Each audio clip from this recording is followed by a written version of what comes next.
So as you can see, what's ahead? Nothing really to discuss here but rain, and the reason why is our atmosphere is not changing that much. Take a look at this snapshot of Friday. Today, right now, we have this cool air starting to pull in. This is what's responsible for all of our rainfall, and it's going to follow the path of this jet stream. Notice as we look to Saturday, the jet stream doesn't really change that much.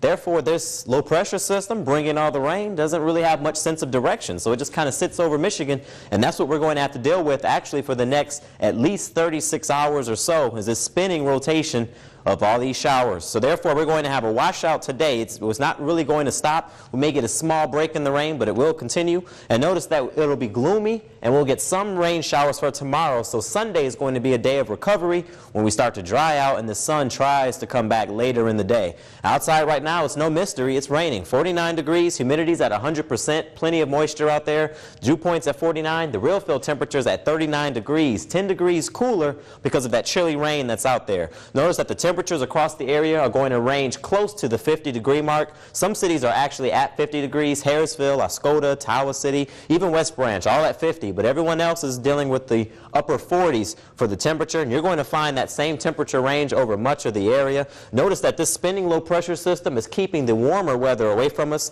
That's why we have this green shade over the entire state. Iron Mountain is checking in at 65 degrees. They may be the warmest city in the state of Michigan right now. The winds right now actually represent the circulation. Notice that they're moving from the northwest, and right around Alpena, they're coming from the northeast. Shows exactly where that rotation is.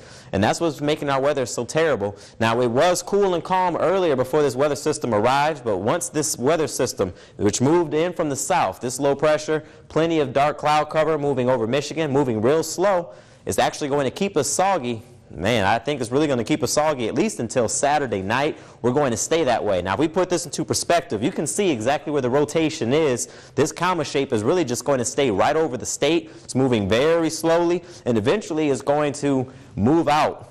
But what's going to happen is, I guess it just doesn't want to leave us alone. It's going to bring us a cold front. So therefore, not only is it going to keep us pretty soggy, but it's going to prevent us from having a significant warm-up to start next week. So we're going to remain right around the normal mark, but for the most of the days, we're going to be below normal because of this same system that's bringing us all this rain. 48 degrees tonight. Looks like showers will continue. Brief break in those showers, and the winds could be gusty at times near 25 miles an hour.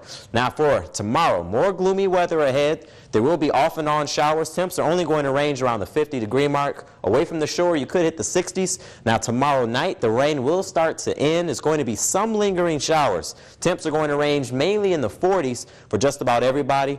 And finally, we get an end in sight. Notice the rain should end at least by Sunday morning, which will take us into next week. And next week looks dry at least until Thursday, and that'll be our next chance at reaching the 70-degree temps.